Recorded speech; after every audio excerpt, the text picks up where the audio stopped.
Hola Lorena, ¿qué Hola, tal? ¿Cómo estás? bien, muy bien. Vale, esperamos a que suba la gente. Hola Sheila, hola Teresita, Beatriz, Conde Anara. ¿Qué nombre más raros os ponéis algunos? Hola Laura, desde Mallorca. Bueno, se escucha bien, ¿no? Me decís que sí mientras van subiendo las personas. Yo te escucho bien, ¿tú me escuchas bien? Sí, perfecto, y además me Vale, confirman, vale, genial. a unos segundos más mientras va subiendo la audiencia. ¿Qué tal? ¿Has tenido hoy mucho trabajo, Lorena? Sí, son unos días, la verdad, que de bastante trabajo, o sea que la verdad que con mucha actividad, muy bien. Cambia la cosa, ¿no? De trabajar en consulta a trabajar confinados, ¿no? ¿Qué tal? ¿Cómo lo llevas la gestión de contigo misma, de trabajar con los clientes y luego es estar en el mismo sitio constantemente? A ver, pensaba que iba a ser peor, la verdad, pero la verdad que, bueno, adaptándome a las nuevas situaciones, al final, como todo, es cuestión de adaptación, o sea que mejor de lo esperado, con ganas de volver a retomar las consultas presenciales, pero bueno, la verdad que bastante bien, mejor de lo que yo creía. Bueno, al final todo tiende a la homeostasis también.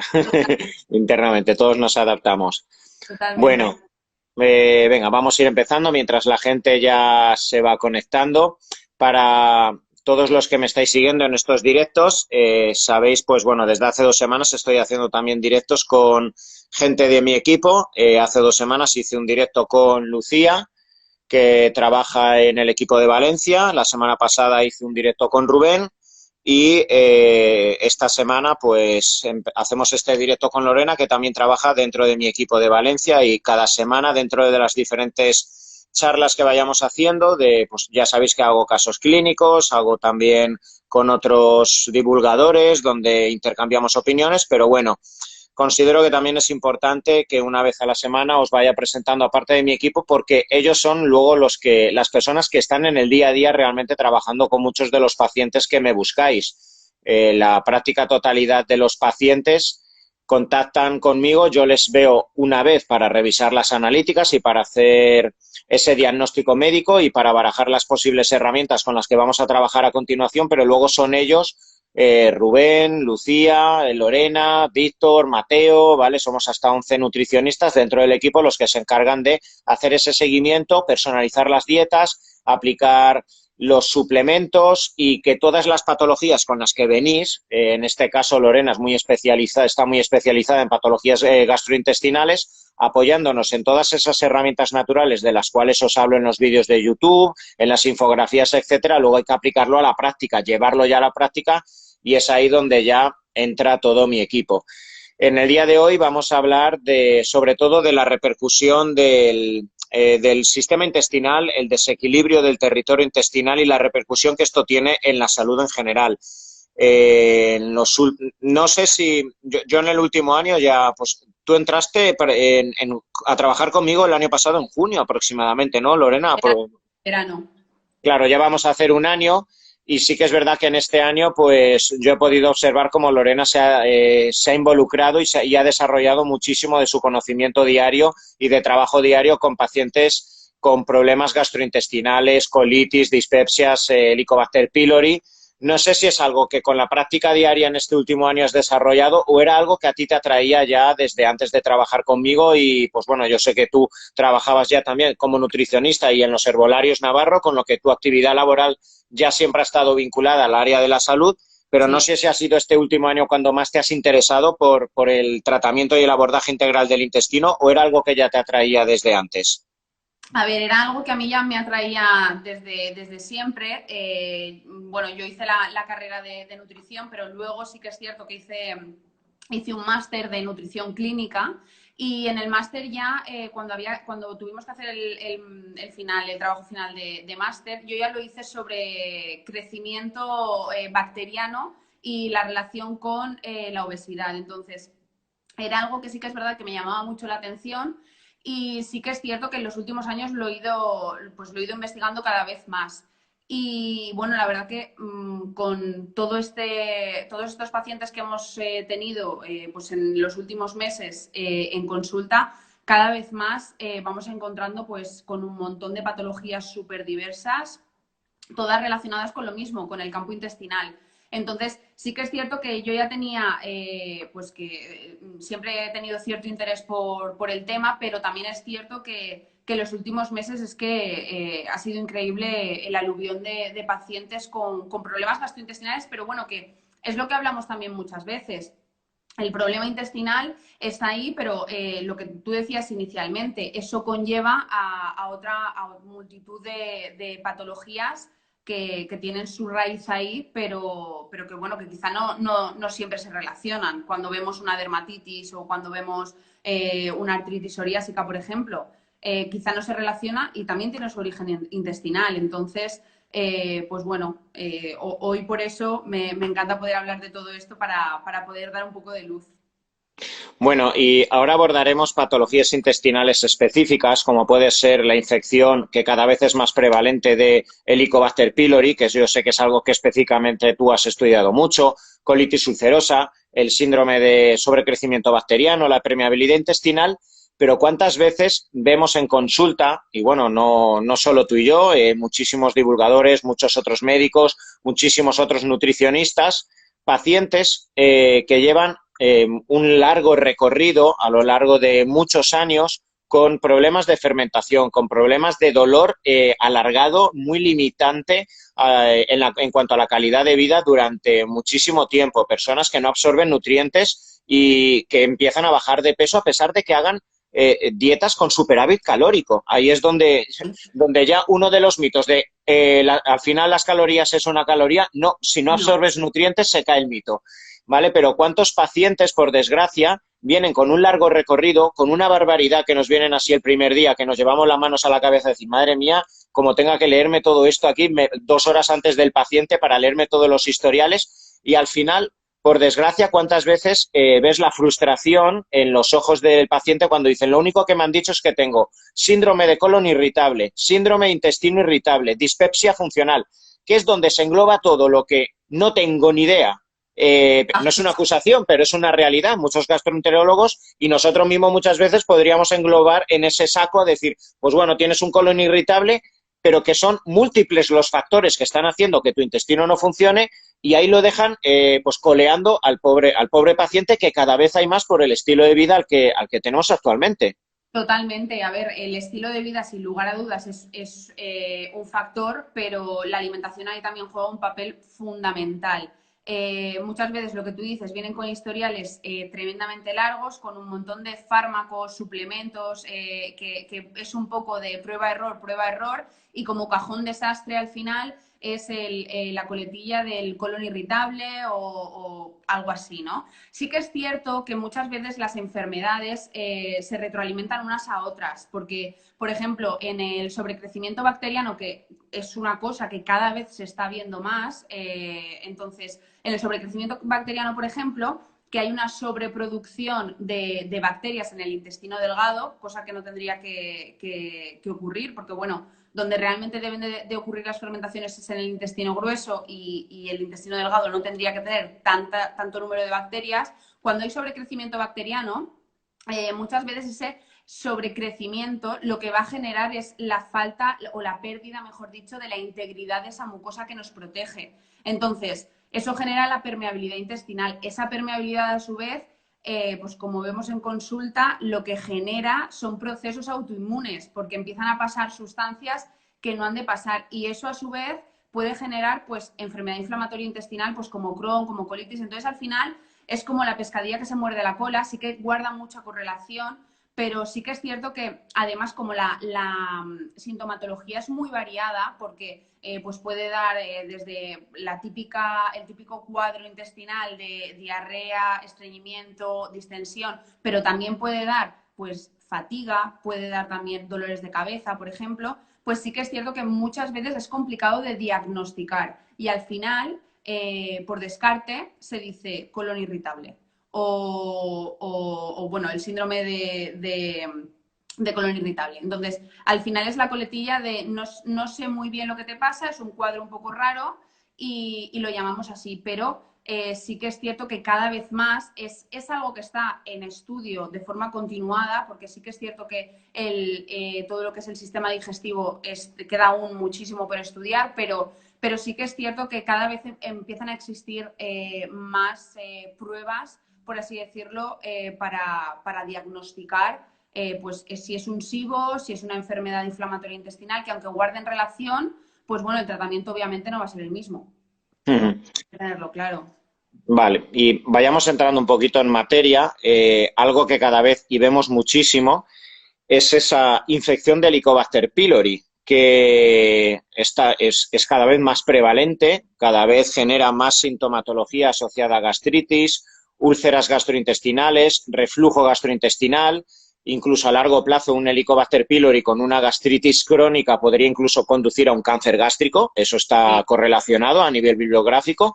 Pero por desgracia, ¿cuántas veces hemos visto pacientes que nos han venido hasta con 3 veces tomando antibiótico y vuelven a dar positivo, cada vez con la sintomatología más fastidiada y con los efectos secundarios correlativos a tomar los 3 antibióticos, la ranitidina, el omeprazol, hasta incluso emocionalmente? Pacientes que hemos visto con antidepresivos al mes de tomar los antibióticos. Total, pero bueno, porque guarda total relación al final. Esa primera línea de actuación cuando hay una Helicobacter pylori como son los antibióticos, lo que hacen es generar una disbiosis intestinal a lo bestia, por así decirlo, que al final es lo que decíamos, esa disbiosis intestinal, la correlación que existe, esa disbiosis intestinal, ¿qué es lo que va a generar? Pues muchas más papeletas para que se pierda esa integridad de la barrera, pasen sustancias que no han de pasar y eso genere pues una serie por así decirlo, de sintomatología en cascada, desde depresiones, fatiga.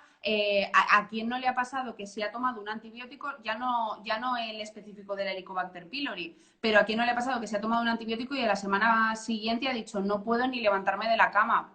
Es que esas cosas pasan. Y en el tratamiento del Helicobacter pylori, pues es muy común porque es un tratamiento muy fuerte.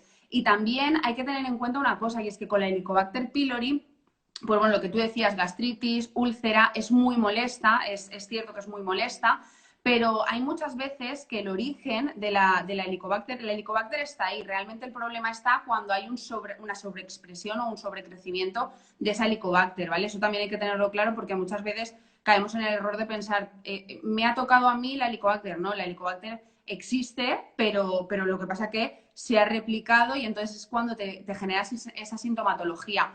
Pero bueno, muchas veces es algo tan sencillo, eso ocurre, el que se sobreexprese, porque hay una falta de ácido clorhídrico. ¿Y qué sucede? Que en lugar de atacar a esa falta de ácido clorhídrico, se da el Omeprazol, omeprazol, que antiácido. justamente hace todo lo contrario. Entonces, tenemos ahí mayor problema. Entonces, al final, volvemos a lo mismo. Muchas veces el problema, sobre todo, es no tratar la causa e intentar tapar el problema, que de ahí vienen muchísimos de los problemas que nos encontramos en pacientes con patología digestiva. Pero el problema fundamental es ese. Le dan el omeprazol y entonces aún se agrava más la problemática porque aún sigue teniendo menos ácido en el estómago. Por tanto, muy importante el tratamiento. Yo, desde luego, como primera línea, nosotros, bueno, en consulta contigo, lo que siempre intentamos es que eso sea la última papeleta en tocar. Es decir, no es ir en contra del fármaco, pero sí que es cierto que si se puede intentar pues con cepas específicas que sabemos que funcionan muy bien de probióticos, que luego, si no, más adelante hablaremos del tema de probióticos, pero bueno, en el caso de Sí, la... háblanos y enumera un poco, pues para todas estas personas que estén, pues que les hayan diagnosticado, tengan esa curiosidad de saber cómo abordar.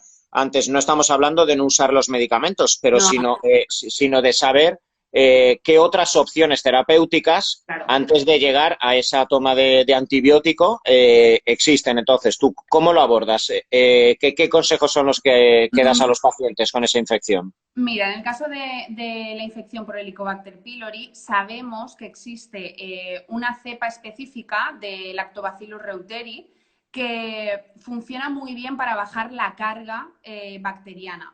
Que lo que hace realmente es el lactobacillus cuando tú lo tomas, es que hace como si fuera juntarse a la Helicobacter y entonces va eliminando y va reduciendo la carga bacteriana, que es lo que decía inicialmente. El problema no es que haya Helicobacter, es que está sobreexpresada. Entonces, sabemos que funciona muy bien la toma de ese probiótico en específico, porque lo que hay que tener en cuenta es que los probióticos, por así decirlo, tienen nombre y apellidos, que cuando se recomiendan probióticos por recomendar, muchas veces podemos dar un efecto totalmente no deseado. Los estudios que se hacen con los probióticos son estudios específicos de cepas específicas, el probiótico, la familia y la cepa. Bueno, pues una cepa en concreto de ese Lactobacillus reuteri lo que hace es juntarse con el Helicobacter y reducir la carga. Por tanto, se va reduciendo la sintomatología. Sí que es cierto que bueno, obviamente, pues esto lleva su tiempo, todos los tratamientos llevan su tiempo, pero eso nos va a permitir, primero y principal, que no den la sintomatología que da el antibiótico en sí misma y luego, en segundo lugar, lo que decías tú primero, que muchas veces incluso dando el antibiótico, en repetidas ocasiones se vuelven a hacer la analítica y vuelve a salir positivo porque, digamos, ha creado una resistencia. Entonces, siempre intentar agotar primero este tipo de versión antes de, como primera línea, dar el antibiótico, por todos los efectos que pueden dar y porque tampoco nos asegura el éxito. Ujú. Vale. Qué importante es, ¿vale? Tal como estás hablando, y cuántas veces lo hemos visto, y tú con pacientes con sobrecrecimiento bacteriano, por ejemplo, has visto cómo se les ha podido dar en primera línea de acción antibiótico, etcétera, o por ejemplo pacientes que puedan tener candidiasis o determinado parásito, ahora que están tan de moda la búsqueda en las heces de determinadas cepas, determinados hongos, determinadas bacterias, determinados virus. Incluso si vamos allá, no solo pensando en el territorio intestinal, si vamos también pensando en nuestro plasma, en el tracto respiratorio superior, al final, durante toda nuestra vida, el ser humano ha desarrollado su sistema inmunológico gracias al contacto y la convivencia con bacterias, con virus, con hongos, etcétera. Y al final es como si hubiéramos, dentro de la medicina, hubiéramos generado dos líneas de actuación. Los que vamos de forma o la línea de investigación o médica que va dirigida a atacar, parece que de forma bélica, buscando el mejor antibiótico, el mejor antivírico contra el patógeno, o quien busca el territorio. ¿Por qué hay un territorio que está siendo el caldo de cultivo para el sobrecrecimiento del Helicobacter pylori, de la cándida, del Escherichia coli, de cualquier tipo de bacteria que pueda generar esa sintomatología? Vayamos cuando haya que ir, evidentemente, con el fármaco, cuando no quede más remedio, pero cuidemos el territorio que ha dado lugar a ese crecimiento. En este caso también, por ejemplo, el sobrecrecimiento bacteriano, que mal abordado en muchas ocasiones es también.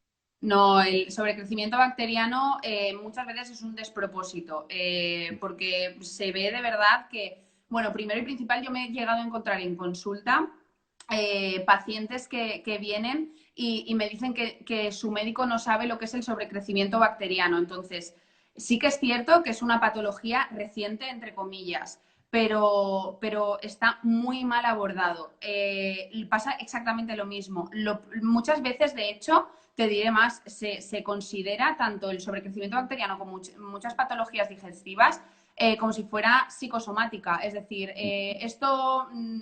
tú estás perfectamente, yo no encuentro nada, pero las manifestaciones están ahí y el paciente te está diciendo, es que no me lo estoy inventando. Es Que que tú imagínate con qué frustración y depresión vienen a veces los pacientes a decir, es que me han tomado por loca. Totalmente, totalmente. Claro, se sienten que dices, es que me han tomado como si me estuviera inventando la sintomatología y eso está ahí. En el sobrecrecimiento bacteriano hay que decir que es una enfermedad muy compleja de tratar, muy, muy compleja, porque como decía al principio, el sobrecrecimiento bacteriano, para quien no sepa lo que es realmente, es un sobrecrecimiento en el intestino delgado. Es decir, digamos que el intestino delgado tiene un aforo limitado de bacterias. Pues cuando hay sobrecrecimiento, hemos sobreexpresado ese aforo y nos hemos sobrepasado a unos límites bueno, pues no somos capaces de asumir. ¿Eso que genera? Pues en un primer momento, la primera sintomatología que podemos ver pues son gases, es distensión abdominal, son molestias intestinales, pero bueno, eso solo es la punta del iceberg, porque el sobrecrecimiento bacteriano, como bien te decía, va muy ligado a la permeabilidad intestinal y todo eso ligado a lo que son las enfermedades autoinmunes. Entonces, es muy complejo de tratar, es también muy importante, y esto especial hincapié, muy importante también que se haga un buen diagnóstico, porque muchas veces nos encontramos en consulta que también por descarte últimamente, ¿no? Me han dicho que quizá tengo un poco de sobrecrecimiento bacteriano. No, ni un poco ni mucho. Esto es como la celiaquía. No eres un poco celíaco o más celíaco, no. O eres o no eres. Pues con el sobrecrecimiento bacteriano pasa lo mismo. Entonces, muy importante un buen diagnóstico. Cada vez más se están haciendo las pruebas de lactulosa, que son esas pruebas de curva clásica para ver realmente si hay una sobreproducción de bacterias de hidrógeno, de metano, y saber cuál es el tratamiento, porque dependiendo de tu clase de SIBO va a ser un tipo de tratamiento u otro, o sea, no se trabaja igual, porque además tienen sintomatologías distintas, porque además hay que dar tratamiento totalmente diferente. Ay, se había medio cortado, ahora, ya te veo bien. Ya está. Vale. Entonces, hay que, sobre todo, un buen diagnóstico, porque el tratamiento va a ser totalmente diferente. Sí, también algo que se suele utilizar mucho y no muchas veces del todo bien es la herramienta de la dieta FoodMaps, por ejemplo, para tratar este tipo de patologías. La dieta FoodMaps sí que es verdad que se puede utilizar como herramienta. Para todo aquel que no lo conozca, la FoodMaps realmente es eliminar carbohidratos fermentables, eliminar también alcoholes que no sientan bien o que no se toleran bien a nivel del intestino delgado, y se retira, es una dieta muy brusca, se retira totalmente durante unas 2 6. Sí, estabas hablando de en lo que consistía la dieta FoodMap. Ahí se Bueno, quedó cortado.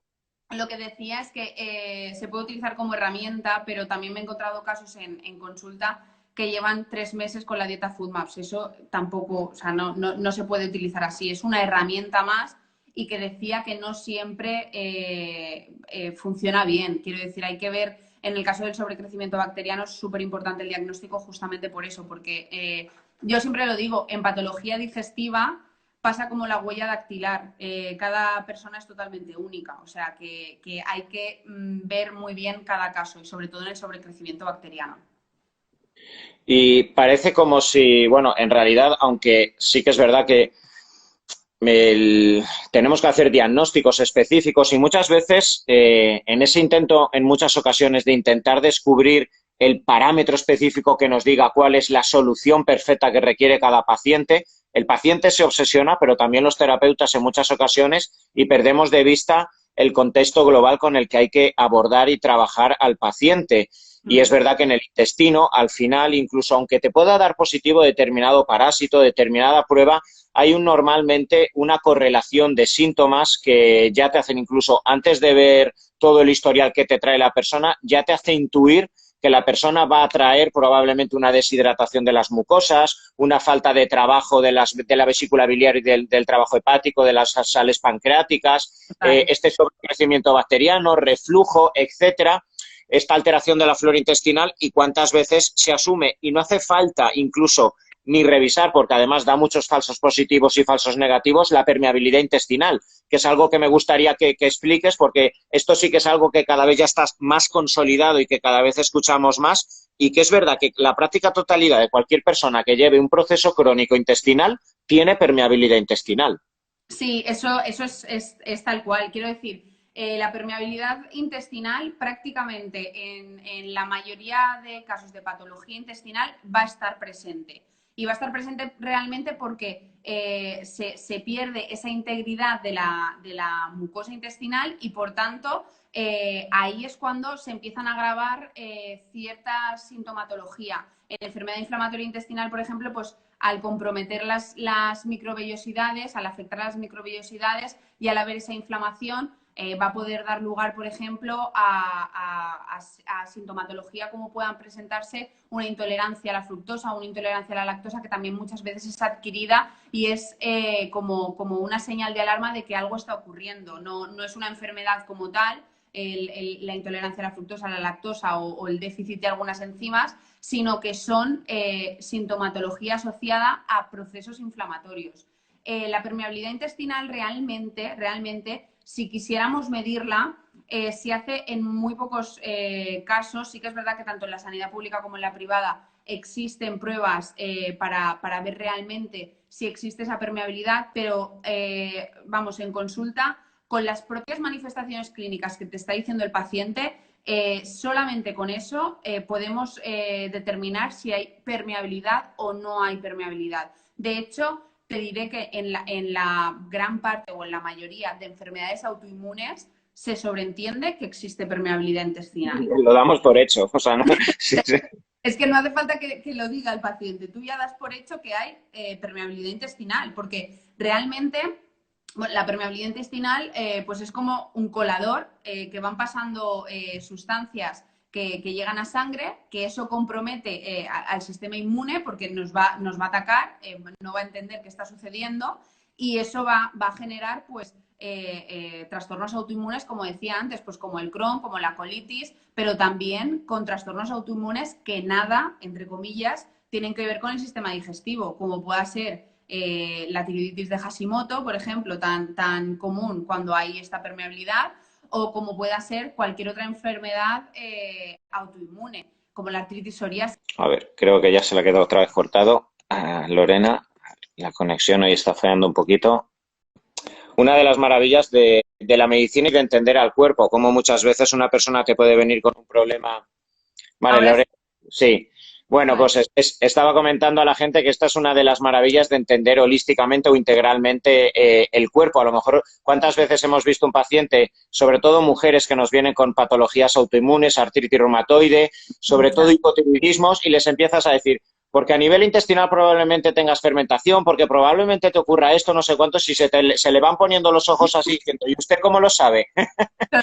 Totalmente, se quedan que no lo entienden. Porque lo que te decía, o sea, es que al final cuando hay una enfermedad autoinmune das por hecho de que existe esa permeabilidad y hay ciertas cosas que sabes que no va a tolerar o sí es verdad, esto me sienta mal, uy, ¿cómo sabes esto? Pues porque sobreentendemos que existe esa falta de integridad de la barrera.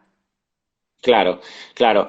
Hablando un poco ya de herramientas y de variables que la gente que nos esté escuchando y tenga problemas a nivel intestinal, hablemos del gluten, porque ¿cuántas personas no dan positivo a los anticuerpos antigliadina, etcétera, y el gastroenterólogo le dice, no eres celíaco, pero ¿cuántas personas vemos que mejoran de forma increíble?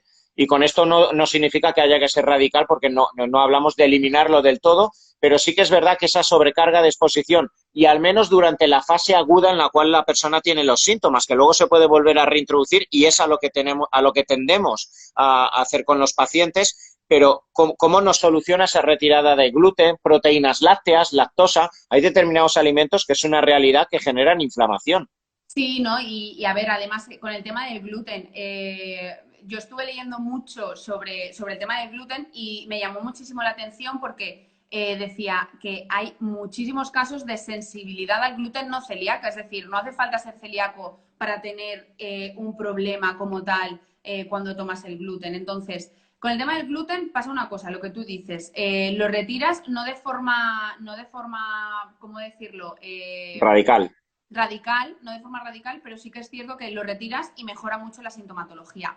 Ahí pasan varias cosas. El trigo común, la gliadina del trigo, se ha visto y está muy comprobado y muy documentado que impacta de forma negativa sobre la mucosa intestinal, es decir, la daña, compromete la integridad.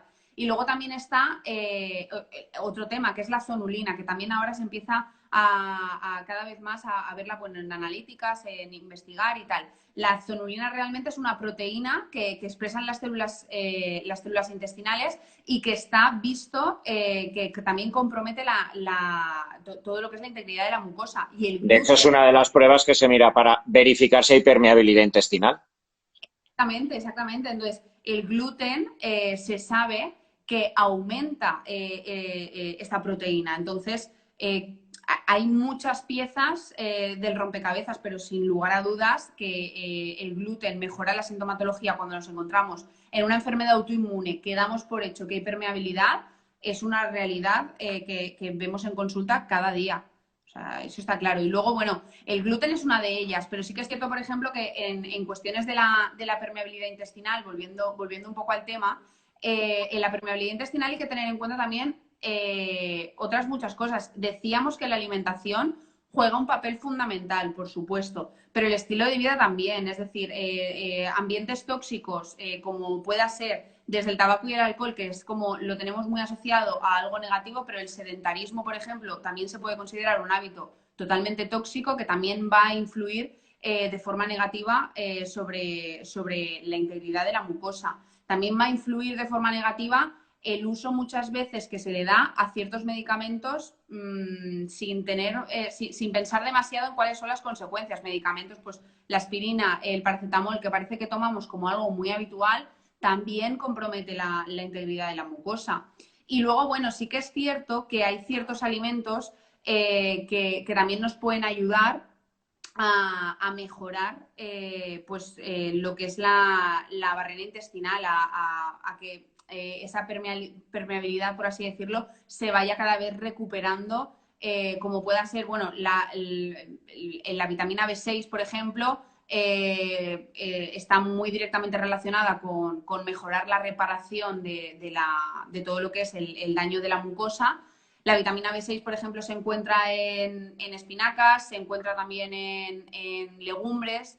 El otro día, por ejemplo, pusimos en Keval, en el Instagram, pues de una cosa que yo redacté de la permeabilidad intestinal y hablaba de evitar ciertos antinutrientes, como por ejemplo las saponinas. Y yo quiero decir que esto no quiere decir las saponinas están presentes en las legumbres. Con esto no quiero decir que haya que eliminar las legumbres. Al contrario, estoy diciendo que las legumbres... Cuida lo que digas, que mañana ya tienes 1000 haters.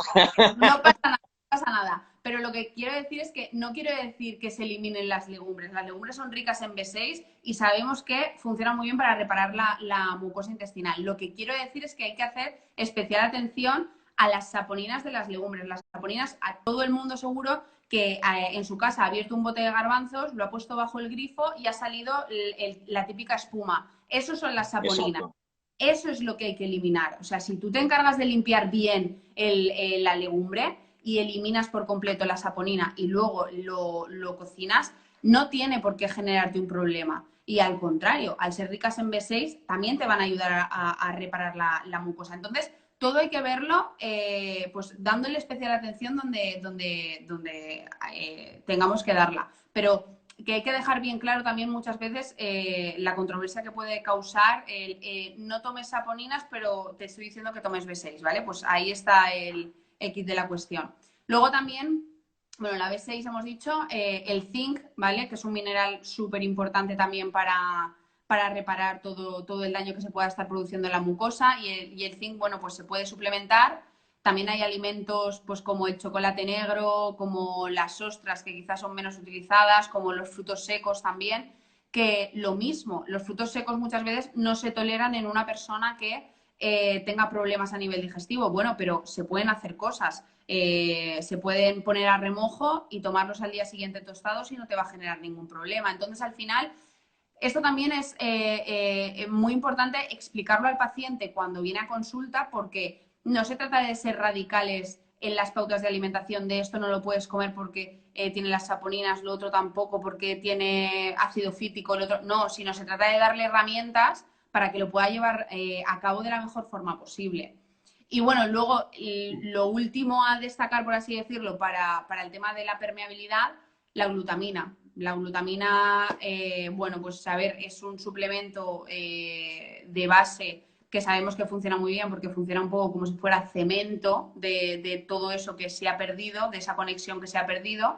Pero bueno, la glutamina sí que es verdad que la podemos dar suplementada empezando por bajas dosis porque no siempre se tolera bien, pero también, bueno, alimentos ricos en glutamina, el típico caldo de huesos o alimentos como el pavo o el pollo, pues son ricos también en glutamina, podrían venir también bien.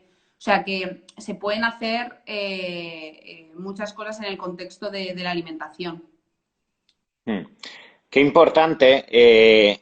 Si os dais cuenta, en la forma de hablar y tal como se está transmitiendo Lorena, sobre todo lo que existe de base es la prudencia. La prudencia que muchas veces perdemos dentro de la medicina y la nutrición, sobre todo cuando intentamos radicalizar y extraer la información sesgada tal y como nos interesa porque tenemos un determinado objetivo a la hora de demostrar que la dieta cetogénica es la mejor, que la dieta vegana es la mejor, que las legumbres son las mejores, que este superalimento es el mejor, que los frutos secos sí, que los frutos secos no.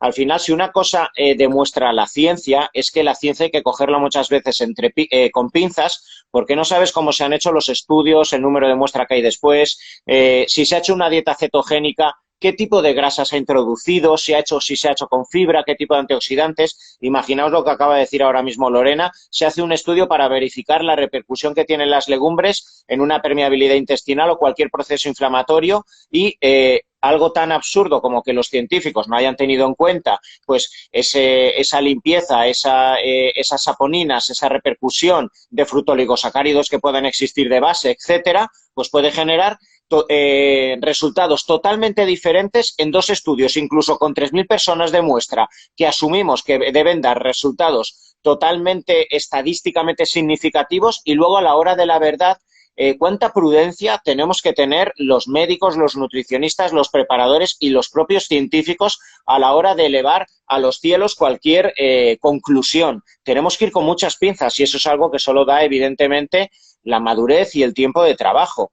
Es aquí, por ejemplo, donde pues muchas dietas que están basadas en la exclusión del hidrato de carbono, dietas bajas en hidrato de carbono, dietas cetogénicas, dieta carnívora, que ahora cada vez existe pues más documentación o más autores, dieta paleolítica, mejoran mucho el intestino, pero quizá no tanto por los propios alimentos que incorporan, sino por la exclusión de alimentos que fermentan, porque al final acabas haciendo una dieta libre de fructooligosacáridos, de azúcares refinados, de alimentos que inflaman, entonces quizá puedes extraer conclusiones que son falsas. Claro, claro, totalmente, totalmente. Eso se ve mucho también por el hecho de en pacientes con patología intestinal que toman probióticos. Pero ¿qué probióticos tomas? Unos probióticos que me dieron, o sea, es que eso no tiene sentido. Todos los estudios que se hacen, como tú bien decías, todos los estudios hay que mirarlos con lupa. Y todos los estudios que se hacen con probióticos, como decía, es con probióticos con nombre y apellidos, con familia y con cepa. Es decir, hay que mirar con lupa el tipo de probiótico que te tomas. Es que incluso puede empeorarte la situación. En pacientes con SIBO yo lo veo mucho, que vienen de a lo mejor haber tomado un probiótico que dices que me sentó fatal, normal, si es que justamente hemos hecho todo lo contrario a lo que tú ahora mismo necesitas. Entonces, esto es fundamental y muy importante, el poner todo dentro del contexto. O sea, eso fundamental. Y hablando de herramientas, el famoso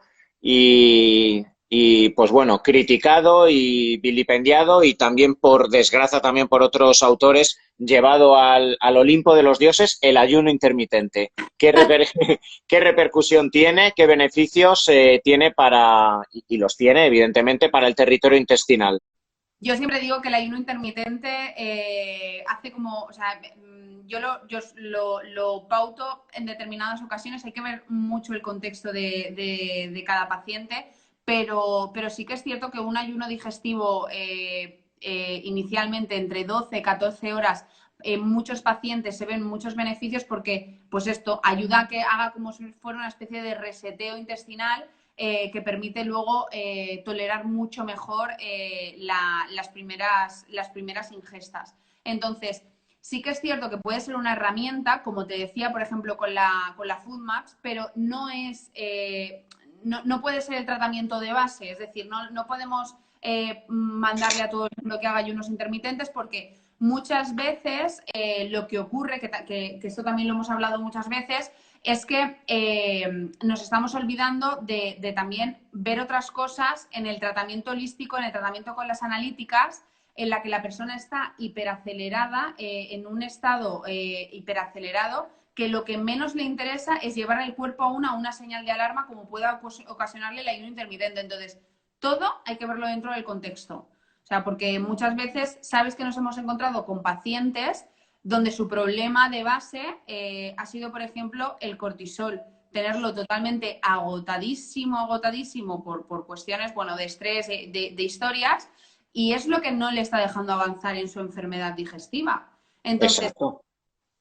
hay que verlo todo dentro del contexto. Por eso, ayuno intermitente sí, ayuno intermitente no, dentro del problema digestivo, pues habría que ver el caso de cada paciente. O sea, yo no puedo decir, desde luego es una herramienta que en muchas ocasiones funciona muy bien, pero no se puede poner el título de que con eso ya tenemos mucho camino hecho. Llegados a ese punto, donde, porque hay veces que ocurre, hemos tenido casos dramáticos de personas que han empezado incluso con tonterías o conflictos emocionales que les han generado tal estrés y eso ha generado somatización, malos diagnósticos antibióticos y hemos tenido casos de personas que han adelgazado 30, 40 kilos porque al final no absorben nada y hay que acabar con una dieta elemental. Me gustaría que lo expliques porque hay veces que, por desgracia, hay que plantearlo y decir, esto es lo que hay. Es que o te la damos o te puedes morir por desnutrición, inanición, literalmente.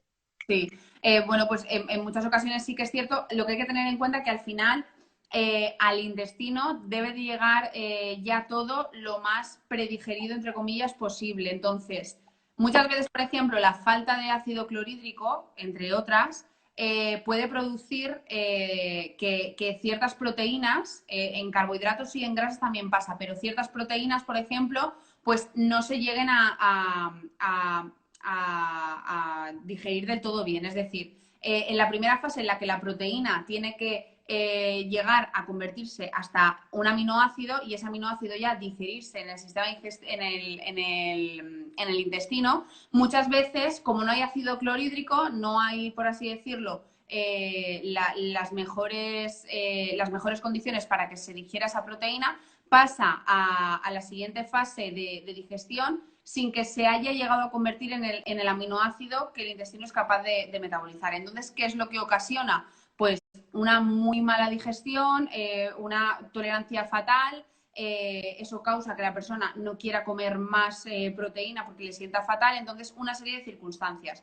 En definitiva, lo que tú decías, muchas veces hay mucha pérdida de peso, no hay absorción de nutrientes. Entonces, la única opción, la única alternativa es dar todos los nutrientes que nuestro cuerpo necesita, que nuestro organismo necesita, pero dándoselos ya de la forma más sencilla posible para que tenga que trabajar nuestro sistema digestivo lo mínimo de lo mínimo. Entonces, ahí es ya cuando entramos, por ejemplo, a pautar aminoácidos esenciales, o pautar incluso en alguna que otra ocasión pues diferentes carbohidratos de muy fácil asimilación, de grasas muy sencillas como pueda ser el aceite de coco o el MCT, por ejemplo, que sabemos que son de un grado de tolerancia prácticamente total, y nos aseguramos Que viva, que viva, que entre lo que tiene que entrar para que su cuerpo, claro, es que es así, es como el paciente de cáncer que tiene la mucosa destruida y le tienen que dar batidos hidrolizados en el hospital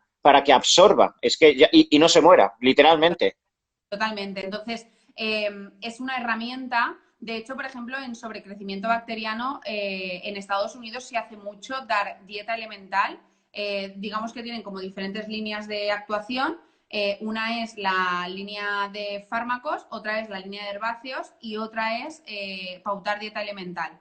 Quiero decir, no solo se utiliza en casos en los que se puede haber comprometida la vida, por así decirlo, del paciente, sino que también en muchos casos como estrategia para algunas patologías se utiliza bastante para ayudar para minimizar sobre todo lo que es la sintomatología. Y hablando de estas patologías intestinales, cada vez nos encontramos más en la sociedad con patologías crónicas, alargadas en el tiempo y que sobre todo le generan al paciente mucha carga emocional. Si algo vemos en consulta y cada vez lo vemos más, pero porque también es normal, o sea, hace 100 años la gente se moría por inanición, se moría porque estábamos desnutridos, literalmente la gente se levantaba y decía, a ver si hoy logro encontrar algo para comer y existían otros problemas sanitarios, la gente se moría de tifus, de cólera, de tuberculosis, de inanición literalmente. Eso, por suerte, gracias al avance de la sociedad, lo hemos superado, pero por contra tenemos otro tipo de patologías crónicas que se están desarrollando asociadas a la inflamación y que la medicina, por desgracia, pues bueno, tiende a alargar, no cura. Cada vez somos más específicos a nivel científico y esto es algo muy bueno porque cada vez conocemos mejor las rutas moleculares, los receptores, todo exactamente de lo que ocurre en cada una de las patologías, pero cuando ocurren este tipo de patologías, pueden ser las patologías autoinmunes o pueden ser, por ejemplo, patologías como la fibromialgia, pero las patologías intestinales también ocurre exactamente lo mismo. Hay un componente emocional brutal que acompaña al paciente que está cansado, agotado, agobiado, viviéndolo en silencio, porque él ya se ha cansado de sí mismo hasta de quejarse constantemente y muchas veces hasta nos dicen, es que no sé ni cómo me aguanta mi pareja, o sea, la de lloros que hay, tanto de los pacientes como de la pareja que le acompaña muchas veces o de los padres en consulta, es reiterativo. ¿Por qué? Porque son meses, años y hasta décadas que hemos llegado a ver de pacientes con ese problema que ya ni quieres ir a más profesionales porque no quieres tener más esperanzas y de nuevo una nueva decepción. Total. Y qué importante, ya no solo para la persona que tiene una colitis, que tiene una patología gastrointestinal, qué importante para cualquier tipo de persona que tenga una enfermedad como una fibromialgia que tiene un componente emocional brutal, una fatiga crónica, el cáncer, o cuántas personas con depresión, con problemas obsesivos, qué importante entender y asumir y totalmente integrar que la mayoría de los neurotransmisores se sintetizan en el intestino. No lo hemos tocado, pero es que es trascendental que obviamente el 90% de la serotonina, el 90% se fabrica en el sistema digestivo. O sea, como una persona que tenga una patología intestinal va a poder encontrarse con el ánimo. Es que no puede ser. Y lo que sucede muchas veces es que claro, empieza el bucle, lo que te decía al inicio, que se retroalimentan algunas enfermedades, ya no solo digestivas, sino tú tienes un problema intestinal, tienes SIBO, sobrecrecimiento bacteriano, o tienes colon irritable, y te encuentras con menos energía, menos cansado, y entonces esto es depresión, y entonces el fármaco. No, muchas veces hay que tratar el origen del problema. La serotonina, como decía, en un 90%, la dopamina casi un 60% se fabrica a nivel intestinal. Entonces, al final, el intestino, cuando no está funcionando bien, no está segregando esos neurotransmisores, lo va a comunicar al cerebro a través del nervio vago. Y es así de sencillo. Y eso está estudiado, está documentado. Además, cada vez hay más estudios que relacionan todo esto. Y bueno, es que es algo que yo creo que es muy importante transmitir a los pacientes. Y algo que tú haces en consulta, que yo creo que es fundamental, es explicar absolutamente toda la causa, porque no hay nada mejor que el paciente conozca exactamente la causa y el por qué se le está produciendo todo esto, que es lo que tú decías antes. Muchas veces entra el paciente y solo con la lectura de analítica ya te puedes hacer una idea por dónde nos va a decir qué sucede con su vida, si ha tenido algún acontecimiento que le ha marcado y que eso ha hecho que ciertas hormonas se le eleven. Entonces, es muy importante también que el paciente forme parte de nuestro tratamiento y nuestro abordaje para que lo pueda entender y se pueda hacer al final ese tratamiento integrativo. Para mí es fundamental. Claro, es que por desgracia, y yo esto, y sobre todo este mes y medio, donde estamos viviendo confinados, donde estamos viviendo esperanzados ante cualquier antivírico, se están gastando cientos de millones en la industria farmacéutica para intentar encontrar cualquier tipo de fármaco antiviral que pueda combatir el coronavirus. Estamos gastando millones para una hipotética vacuna que vendrá dentro de un año y medio, y es lo que se tiene que hacer. Pero qué tan importante es, y es algo que, pues bueno, yo y mi equipo de nutricionistas intentamos constantemente hacer sentir partícipe al paciente de su propio tratamiento, porque por desgracia y vuelvo a decirlo, y vuelvo a decir, al rey lo que es del rey y al príncipe lo que es del príncipe, la ciencia y la comunidad científica tiene que estudiar y tiene que sacar el fármaco que sea específico para el coronavirus y también para la cándida, para el helicobacter, las vacunas, todo lo que se tenga que hacer.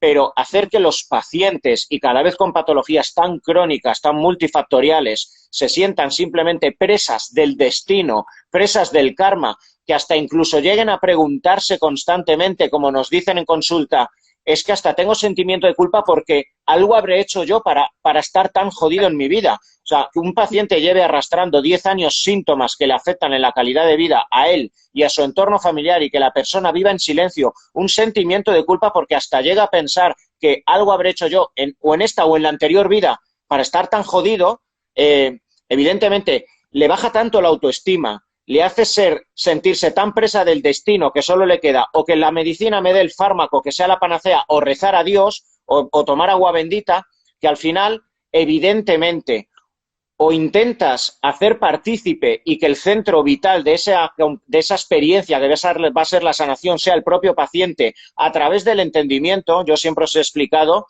y siempre se lo digo a mi equipo, el conocimiento es poder y cualquier paciente que logre entender y el arte de sanar depende de la capacidad de adaptar tu lenguaje al paciente para que logre entender con palabras, unos más técnicos y otros más básicos, pero que logre entender el por qué le ha pasado, que hay posibilidades, le empodera tanto, le empodera absolutamente tanto que le genera, como efecto placebo, le genera tal subida inmunológica, etcétera, se adhiere tanto que cuántas veces hemos visto pacientes que han venido por un objetivo y al restaurar su intestino, pero han venido por otras cosas, decían, yo llevaba 5 años yendo al psicólogo, yo llevaba con antidepresivos, de repente se me han ido todas las gilipolleces de mi vida, facturo más, trabajo más, estoy mejor con los niños, estoy más centrado.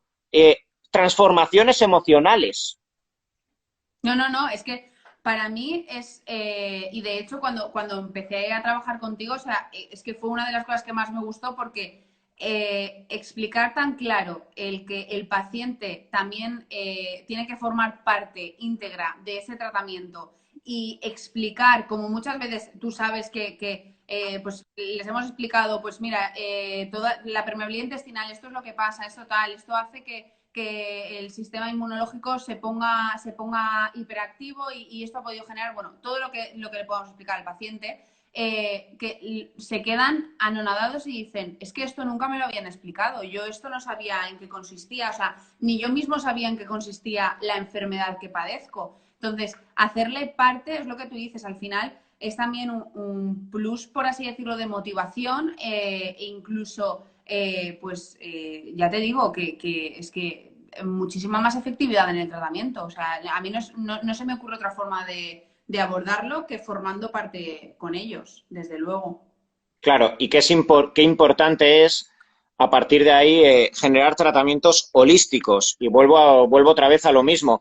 La mayoría de los pacientes con colitis, con enfermedad de Crohn, con Helicobacter pylori, llega un momento normalmente que se va alargando tanto el proceso hasta que ya llega solo un momento específico donde el riesgo es ya vital incluso, o los brotes son tan agudos, tan dolorosos y afectan tanto a la calidad de vida que el paciente acaba pues con dosis altísimas de corticoides, de inmunosupresores para bajar esa enfermedad autoinmune que ocurre en ese momento. Y qué importante es hacer entender al paciente que somos un conjunto de sistemas, de órganos y que importa el ayuno, cuándo hay que hacerlo, cuándo no hay que hacerlo, la nutrición, que el carbohidrato no es el malo porque se lo quitas y luego toca la siguiente fase. Ahora le tienes que explicar que tocan días donde hay que meterle hidrato de carbono, que hay que hacer deporte, que hay que descansar, que hay que saltarse la dieta. Esa persona que durante 2 meses está contenta porque se le ha ido todo y ahora le dices, pues ahora me encantaría que te saltes la dieta. Y claro, dice, ¿pero qué me estás contando? Sí, sí, te dicen, prefiero que no. Y yo, sí, sí, no, pero yo te digo que sí, yo te digo que lo hagas. Esto es fundamental, esto es muy importante, que entiendan el camino, que entiendan dónde marcamos el objetivo, pero que también entiendan cómo va a ser ese camino. Y es lo que te decía, incluso un mismo paciente hablar de el ayuno o los carbohidratos o tal, es que un mismo paciente va a pasar por tantas fases dentro de un tratamiento que no se le puede, no se puede decir, no, no, tú es que ya a partir de ahora no vas a consumir carbohidrato porque es lo mejor para ti, porque ya hemos visto que fermenta. No, hay que buscar más allá. Ahora mismo, en esta fase, vamos a hacer 2 semanas en las que no vas a tomar carbohidrato porque queremos ver cómo te vas desinflamando, cómo mejora la sintomatología, pero llegará el momento en el que lo vamos a ir introduciendo. Es decir, personalizarlo totalmente y entender lo que tú dices. Al final, un tratamiento holístico en lo que tratamos todo. O sea, no solo es el eje intestinal.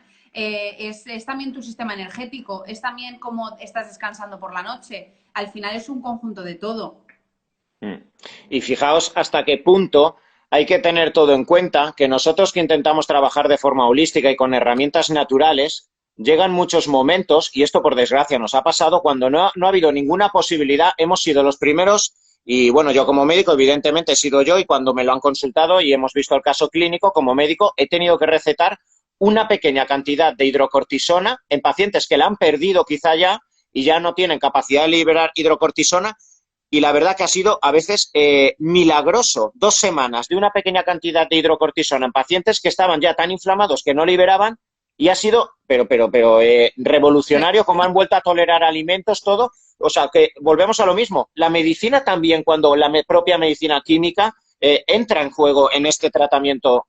Sí, lo que, a ver, lo que tenemos que entender es que no es ir en contra, no, es utilizar primero todas las terapias que nosotros sabemos que funcionan para no tener que llegar al punto de tener que dar el tratamiento farmacéutico. Pues igual que hablábamos antes con la Helicobacter, pues habrán pacientes que quizá al final tengan que recurrir al antibiótico, pero vamos a agotar primero todas las premisas que nosotros tenemos, porque sabemos que hay tratamientos que funcionan muy bien sin tener que comprometer la integridad de todo lo que es la barrera digestiva, la barrera protectora, y sin tener que dar todos los efectos secundarios que dan. Entonces, antes de llegar a eso, vamos a tratarlo con este tipo de tratamiento. Y si hay que recurrir a la dosis baja de hidrocortisona, pues obviamente, claro que se va a recurrir. Si al final lo que buscamos es la mejora de la causa de ese problema que le está dando tanta sintomatología y tanta manifestación clínica.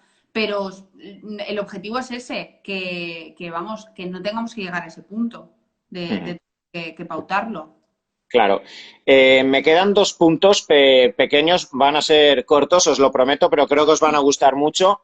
Si queréis, salimos porque se va a agotar ya la hora, pero creo que os va a encantar, ¿vale? Esta conclusión final, y 2 puntos que son muy relevantes en cuanto a la evolución de la patología intestinal. Así que salimos y volvemos a entrar. ¿Vale, chicos? Vale, Lorena, hacemos lo Vale, mismo. vale, genial. Me dicen por aquí que por mí, si toda la noche estoy hablando, yo estaría hasta mañana y sí, por pesado. Ya Me estoy aquí. dicen, me dicen Lorena que por mí no nos dicen, dice, por mí si estuvierais hablando. Dice, bueno, si nos vieran las sesiones que nos pegamos los sábados clínicas hablando todo el grupo, os quito la hora de la comida con las explicaciones. Los sábados por la mañana ya son formación a tope y entre todos, o sea que sí, sí. Bueno, pues algo muy importante en todo este tipo de patologías crónicas, ya no solo gastrointestinales, sino fibromialgias, fatiga crónica, síndrome de fatiga crónica central. Bueno, la verdad es que cada vez, y yo creo que habrás notado en los últimos meses, desde que entraste, como además tenemos como una evolución. Cada vez tenemos menos personas que vienen a buscar una dieta para mejorar su composición corporal o la estética, y realmente nuestra consulta parece la consulta del doctor House. Son casos, o sea, que es que los días de antes nos llamamos volviéndonos locos entre todos de decir, nos toca, y aprendemos, y es una maravilla, y lo bonito de ver realmente No, casos tan espeluznantes y tan jodidos, pero cuánto aprendemos medicina y del ser humano. sí, no, desde luego, o sea, no solo es medicina.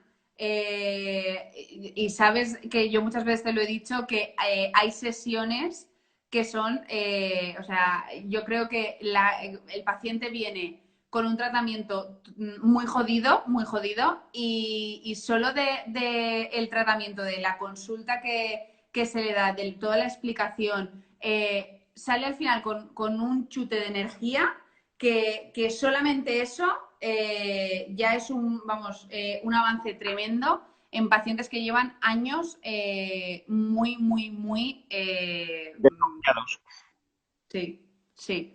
O sea, y es lo que tú dices, aprendes ya no solo medicina, sino y no aprendes solo abordajes de nutrición, sino cuestiones puramente humanas, tal cual. Bueno, y aunque no venga al caso, bueno, esto me ha pasado a mí y haberlo vivido durante tantos años me permite acompañaros en ese proceso.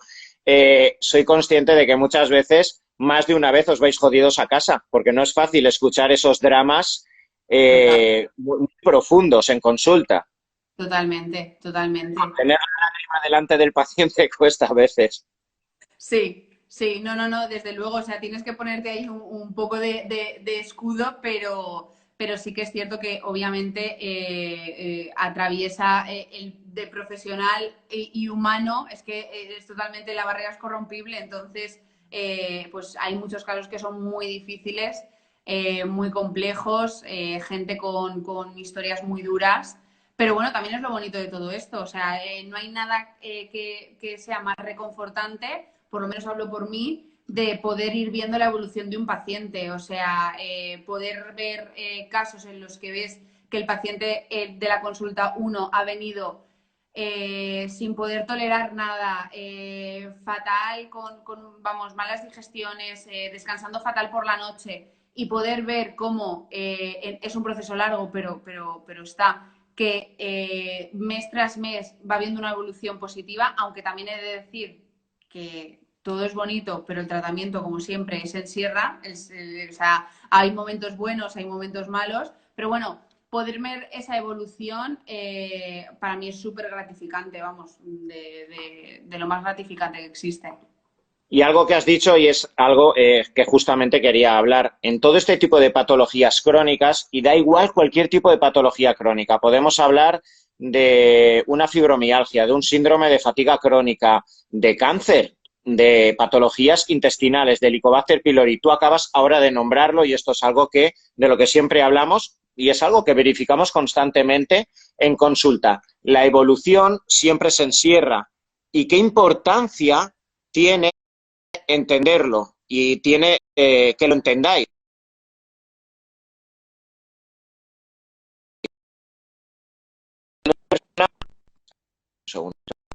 Cuando una persona se encuentra con una patología crónica, cuando una persona se encuentra con un cáncer, con una patología que ya se asume que va a tener muchos meses de evolución para lograr la mejoría. No estamos hablando de tienes tal bacteria, te doy tal antibiótico y veremos cómo funciona a los 2 meses. O te doy tal fármaco. No, cuando hablamos de tratamientos holísticos integrales que van a ser aplicados en personas con patologías crónicas que ya llevan arrastrando, su organismo ya está en declive, tiene sistema inmunológico inmunodeprimido, inflamado, tiene una alteración de la flexibilidad metabólica, una resistencia a la insulina, hay muchas patologías degenerativas asociadas y su cápsula suprarrenal, por ejemplo, ya prácticamente no libera cortisol. El gran problema es que, como bien ha dicho Lorena, una vez la persona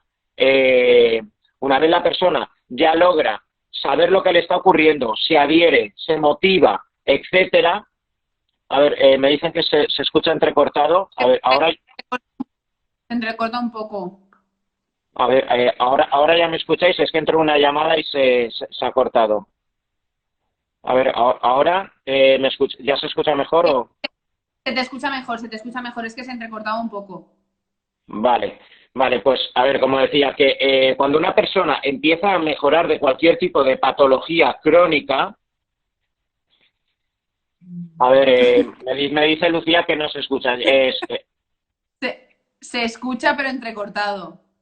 A ver, decidme por favor a ver si se oye mal. Vale, pues lo siento, entró una llamada, salimos y volvemos a entrar para que ya acabamos. Vale, disculpad que son estos imprevistos del directo. Si entra una llamada, ya se queda Ahora, entrecortado. ahora sí, ahora sí. Mira, Jaime, que me dice guapo y todo. ¿Cómo son mis nutricionistas?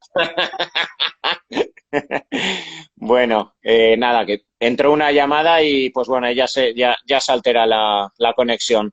Ahora Bueno, mejor.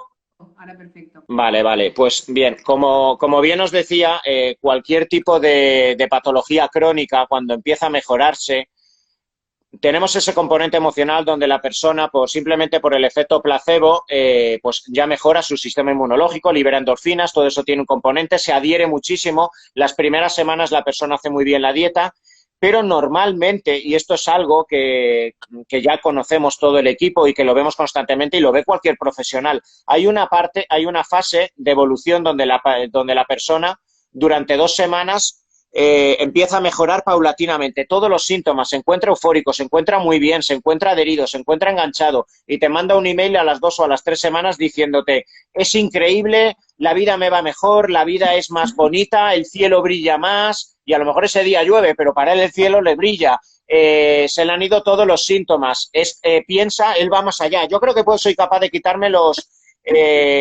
antibióticos, los fármacos, etcétera. La persona está tan sumamente eufórica y ya lo ves venir lo que va a pasar. Pajarito, tranquilo, tranquilo. Y hasta le avisas, pero y la persona está se cabrea. ¿Por qué? Porque lleva tanto tiempo, tantos años. Esto lo hemos visto. Acuérdate de esta paciente que llevaba años con un hipotiroidismo sin absolutamente nada de energía y Sí, tuvo el verano de su vida. La sí, pobrecilla, evidentemente logramos acertar, ¿vale? Y entonces su TSH ya volvió donde tuvo que estar, acertamos con la T3, con todo, y claro, nos vino un día eufórica que le brillaba la cara, guapísima, enamorada de la vida, normal.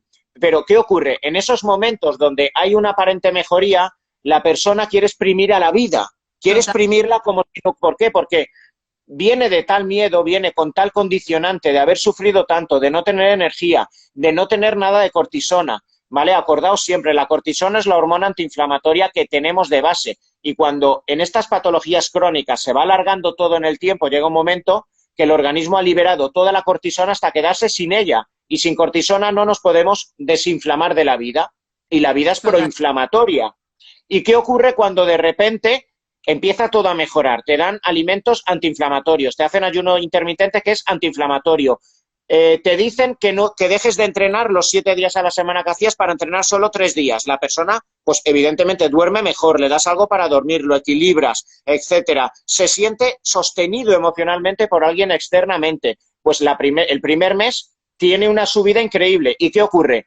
Tú le dices que se relaje, que vaya poco a poco las narices, empiezas a quedar con los amigos, a hacer más actividad social que nunca, empieza a intentar aprovechar las horas que ha perdido. Es como la persona que se ha llevado un traste emocional una y otra vez con 3 parejas emocionales y conoce a alguien y en su cabeza piensa, esta es la definitiva, la voy a exprimir al máximo y deja de ver a los amigos, al tener contacto social, pum, y se mete en casa a estar todo el día con esa pareja absorbiéndola. Pues luego viene el ostión. ¿Y cuántas veces, Claro. por desgracia, en esa evolución a largo plazo que tenemos que buscar en los tratamientos crónicos, por desgracia luego nos encontramos esa semana, esos días malos, donde la persona se boicotea a sí misma y dice, otra vez Total. estos síntomas de mierda, quiero abandonar, a la mierda, no vuelvo a pasar otra vez por esto, otra vez vuelven los demonios. Bueno, ahí es el punto más importante donde hay que sostener, donde hay que ser incluso serio y hasta agresivo como el padre que le dice a un niño, cállate la puta boca y vas a hacer lo que yo te diga porque vas a estar bien y me haces caso. Y hay que hablar así a veces. Totalmente, totalmente. Y esto ocurre mucho, sobre todo en pacientes pues con fatiga, con un hipotiroidismo muy mantenido en el tiempo, con fibromialgia, y eso ocurre en el que tú le empiezas a poner un tratamiento bueno, pues lo que tú dices, antiinflamatorio, bajando un poco la cuestión de relajando en cuanto a entrenamientos, más descanso, para favorecer todas las herramientas que tenemos en mente para favorecer esa bajada de inflamación. Claro, se encuentra fenomenal como no se ha encontrado en mucho tiempo y lo que tú dices, lo que quiere es comerse el mundo y dice, no, no, Lorena, tú me dijiste que solo andar, pero es que yo ahora estoy saliendo a correr. No, no corras, no quiero que corras, quiero que andes. No, no, pero es que me encuentro fenomenal. Bueno, si no seguimos las directrices, claro, es lo que tú dices, o te pones serio o al final si no sigues las directrices, al final esto, igual que sube, baja. Entonces, que es muy importante explicarle que eso va a ocurrir al paciente, que eso siempre lo hacemos en consulta y es algo fundamental, explicarle esto va a pasar, vas a estar muy eufórico, pero quiero que no sigas haciendo caso, porque si no, tiene las patitas muy cortas, igual que viene va. Entonces, fundamental, por eso te decía, hacer partícipe al paciente. Es que si no le explicas el tratamiento, no le argumentas el porqué de las cosas, cuando llegue ese punto en el que se encuentre tan eufórico y hables con él y te diga, no, no, si es que yo estoy saliendo a correr ya 4 días porque me encuentro súper bien. No, esto no es en lo que quedamos. O sea, eso es Claro, fundamental desde el primer día explicarlo. Esto es claro. fundamental, Y vaya. luego tenemos el otro extremo, que es muy bueno al principio, el tipo de paciente perfeccionista, extremo consigo mismo y que nos da tantas alegrías porque ves con el paso de los meses cómo va mejorando sus síntomas, su autoestima, etcétera. Pero el peligro, y con esto ya vamos acabando, pero de verdad el peligro que existe, ya no solo podemos hablar de los pacientes que tengamos nosotros, sino de el gran peligro que existe de personas que mejoran su salud, evidentemente con herramientas que nosotros podamos dar como terapeutas, pero que pueden aparecer en infografías de Instagram, en vídeos de YouTube, etcétera, y la gente acaba siendo radical con el ayuno intermitente, acaba siendo radical con la exclusión de los carbohidratos, acaba siendo radical con el ejercicio, y qué tan sumamente importante es llegar a ese punto donde a punto estás de soltar a esa persona, o como sabes que está Se radicalizando corta. absolutamente, muy importante lo que os estábamos comentando, saber que, pero también cuando alguien sale de una lesión, saber cuando alguien viene de cualquier, o intenta mejorar cualquier tipo de rendimiento deportivo, la estética, siempre van a haber semanas de estancamiento, siempre van a haber semanas donde nos venimos abajo, donde si eres una chica te baja el periodo menstrual y puedes tener una falta de serotonina y eso afecta. ¿Vale? Siempre que seáis conscientes de que van a haber esas semanas, pero si tú te crees que ya están otra vez los demonios, mis depresiones, mis mierdas emocionales, a la mierda, ¿vale? Todos somos humanos y eso nos va a ocurrir, ¿vale? Y pues bueno, Lorena, como bien os estaba hablando antes, te estaba enlazando ya con el último punto, ese punto donde es tan importante ya acabar de dar de alta al paciente, pero eres consciente de que está como un perrito, aún que sí, que ha crecido, ha madurado dentro de la perrera, pero emocionalmente aún no está para... ¿Me escuchas, Lorena? Es que se entrecorta, no sé por qué. A ver, creo que a mí me escuchan, pero a ti Se tú entrecorta. no percibes la señal. Vale, ahora ella lo explicará, pero es muy importante esto. Muchas veces, o sea, guiados por las infografías, por el radicalismo, por los gurús, por muchas tendencias que el ser humano tiende a radicalizar y sobre todo porque lo hemos integrado en nosotros mismos y pensamos que es la mejor de las herramientas, tendemos a radicalizar y luego no saber volver al ritmo normal de la vida. Esto es algo que nos ocurre constantemente. Ahora nos explicará Lorena, espero que vaya por última vez, que ya quedan 5 minutos. Ya está, vale. Esperemos que ya sea la definitiva. Vale, a ver si es verdad, porque yo no sé por qué se me medio corta. Lo que Va. decías, ¿no? Te estaba escuchando.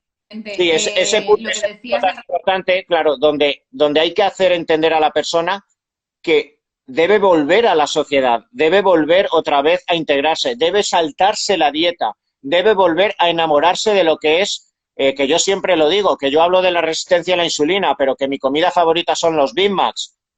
Soy un fraude, pero los disfruto, ¿vale? Claro, Y al final se trata de esto, o sea, hacerle entender a la persona que todo tiene cabida en el contexto en el que, dependiendo del contexto en el que nos encontremos. Pero es muy importante explicarlo y hacerle partícipe para que cuando llegue el día en el que yo le diga, ahora vamos a meter el carbohidrato, ahora vamos a entrenar 3 días en vez de 2, ahora vamos a cambiar estas pautas por estas otras, o sea, el paciente lo pueda entender.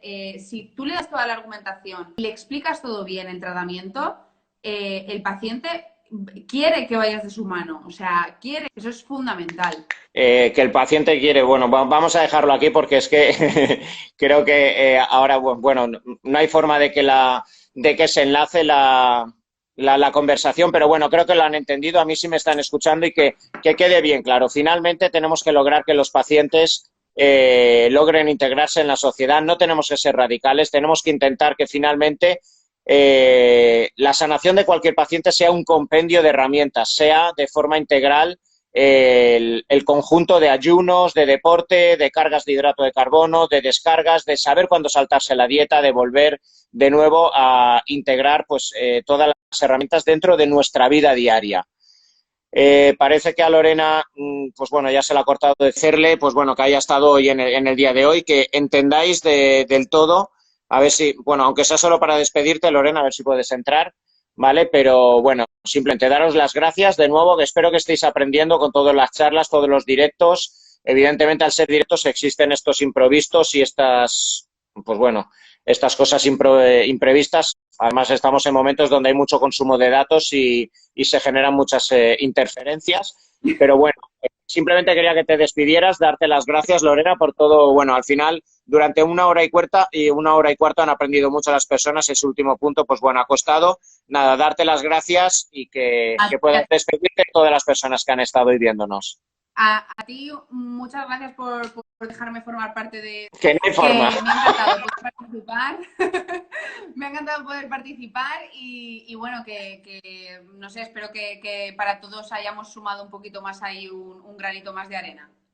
Bueno, pues os espero dentro de 2 días en el próximo directo. Mañana lo anunciaré y espero que estéis disfrutando y sobre todo aprendiendo. Un fuerte abrazo a todos.